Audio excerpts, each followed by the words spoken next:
우리는 집을 사야 하는 이유? 지금 집을 사도 될까요? 집값이 계속 오를까요? 네, 안녕하세요. 부동산 PD 남승현입니다. 지금 구독, 좋아요 꼭 클릭해 주세요. 감사합니다. 집을 살 수 있는 능력이 되신다면 무조건 내 집을 마련하시라고 말씀드립니다. 돈을 좀 더 모아서 좀 더 큰 집을 살 거야 그러시는 분들, 우선 작은 집이라도 지금 구매하는 것이 좋다라고 말씀을 드립니다. 제가요, 요즘 현장에서 매일매일 경험을 하다 보니까 이런 말씀을 드리게 되는데요. 큰 집을 사려고 기다리다가 너무 올라가 버리면 작은 집 구매하기도 힘들어질 수 있기 때문이거든요. 그래서 예상 가능한 선에서 방이 한 개이든 방이 또는 두 개이든 우선 구입하시는 것이 좋다라는 겁니다. 실제 사례를 들어보면요, 작년이죠. 2020년 7월에 방 한 개 콘도를 구입하신 분이 계세요. 30만 이하로 구입하셨는데요. 지금은 30만 중반대까지 올랐어요. 그러면 20% 다운을 한 것으로 계산을 하게 되면 6만 불 안 되게 지금 다운을 하신 거고, 지금은 홈에퀴티 계산을 해보면 7만 불이 넘어간다는 거죠. 그러면 투자 대비 17% 수익률이 생겼다는 겁니다. 이렇게 하나를 사두시면 나중에 더 큰 집으로 갈아타기도 훨씬 쉬워지고요. 좋다는 거죠. 그럼 만약에 집값이 내려가면 어떡하냐고요? 부동산 역사를 계속 쭉 살펴보면 장기적으로는 항상 올라갔다는 겁니다. 그 큰 예로 2007년에 서브프라임이 있었잖아요. 그때 뭐 정말 부동산 폭락을 했잖아요. 아마 다 아실 겁니다. 그럼에도 불구하고 현재까지 거주하신다면 역시 가격 상승이 되었을 거라고 봅니다. 그리고 최근에 가장 염려하는 부분이 있는데요. 바로 인플레이션에 대한 두려움입니다. 인플레이션은 화폐의 가치가 하락시키는 거잖아요. 그러면은 그 무엇이 됐든 실물 자산을 보유해야 된다는 거죠. 인플레이션이 일어날 때. 그러면 소비자 물가지수 CPI가 올라가면은 인플레이션이 나타나는 거잖아요. 물가가 올라가니까. 그러면 FRED의 그 CPI 물가지수 차트를 보시면요, 상승폭이 커진 것을 보실 수 있는데, 특히 최근으로 가까워올수록 상승폭이 더 이렇게 폭이 더 높아진 거 보이실 겁니다. 인플레이션 상황에서요, 투자 선호도가 가장 높은 것이 부동산이라고 생각을 하는데요. 부동산은 자산 증식의 1등 공신이라고 해도 과언이 아닌 것 같아요. 아무리 열심히 일을 해서 저축을 하더라도 부동산의 그 가치 상승을 따라가기가 힘든 게 현실이기도 합니다. 물론 가격 하락이 발생할 확률도 있지만요, 장기적인 관점으로 볼 때는 결국 올라간다라는 거 보는 거죠. 위에 차트 보신 것처럼요. 네, 내 집 마련을 무조건 해야 하는 이유 또 있습니다. 부동산 투자에 아주 매력적인 장점이 있거든요. 네, 함께 보실까요? 5가지 있는데요. 첫 번째, 가치 상승. 두 번째, 세금 혜택. 세 번째, 저축 기능 홈에퀴티가 쌓인다는 거고요.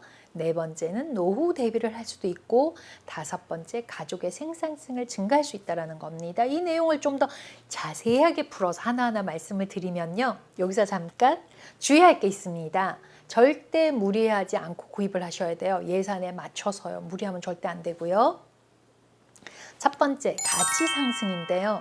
가치 상승률이 높은 지역에 투자를 하셔야겠죠. 그래야지 더 많이 올라가겠죠. 그런 곳은 어떤 곳이냐? 교통이 좋은 곳. 왜냐하면 경제활동이 활성화되는 곳이고요.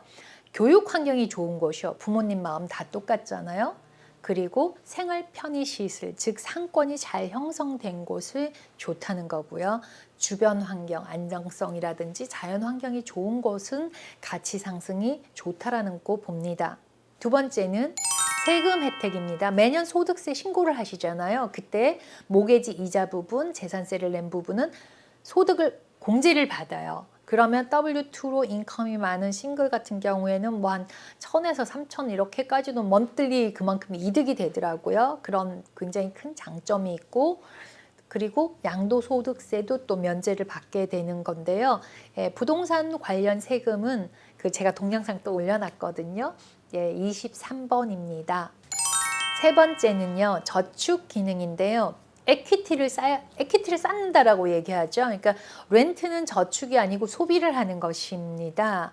렌트하고 모계진은 비교해 본다면 만약에 월 렌트비를 3,000불을 내신다고 하면 1년에 36,000불이고요. 10년이라면 36만 불을 소비하시는 겁니다. 그러나 모계지 페이먼은 저축성이 돼버린다는 거죠. 1, 2년은 크게 차이가 안 나지만 5년에서 10년이 되면 매우 큰 차이가 난다는 거죠. 네 번째, 노후 대비의 중요한 역할을 내 집이 해줄 수 있다라는 거죠. 뭐 나중에 이렇게 계속해서 올라갔으면은 그 큰 집이 있었다 그러면 다운사이징을 할 수도 있고요. 그 다음에 이거를 가지고 두 개로 나눠서 뭐 수익 부동산을 만들 수도 있고 금융자산을 할 수도 있어서 매월 생활비로 쓸 수 있다는 겁니다. 그래서 제가 부동산 은퇴하는 방법 39번의 동영상을 참조하시면 좋겠습니다. 그리고 5번째, 가족의 생산성 증가입니다. 홈오너든 자녀든 이렇게 정서적으로 내 집이 있는 경우 안정감을 줄 수 있고요. 또 자유로움도 있고 이사를 하지 않아도 되고 뭐 인테리어라든지 리모델 같은 것도 내 마음대로 할 수 있잖아요. 뭐 텃밭을 가꾸어도 좋고 요즘 코로나 시절이다 보니 좀 더 내 집의 중요도가 높아지니까 가족들에게 더 좋은 영향을 미치는 것이 내 집 마련이라는 생각을 합니다. 무조건 집을 사야만 하는 이유를 말씀을 드렸는데요. 2021년 들어서도 오렌지 카운티의 집값 상승은 계속되고 있습니다. 하루라도 빨리 구매하시는 것이 싸게 구입하는 것이라고도 말합니다.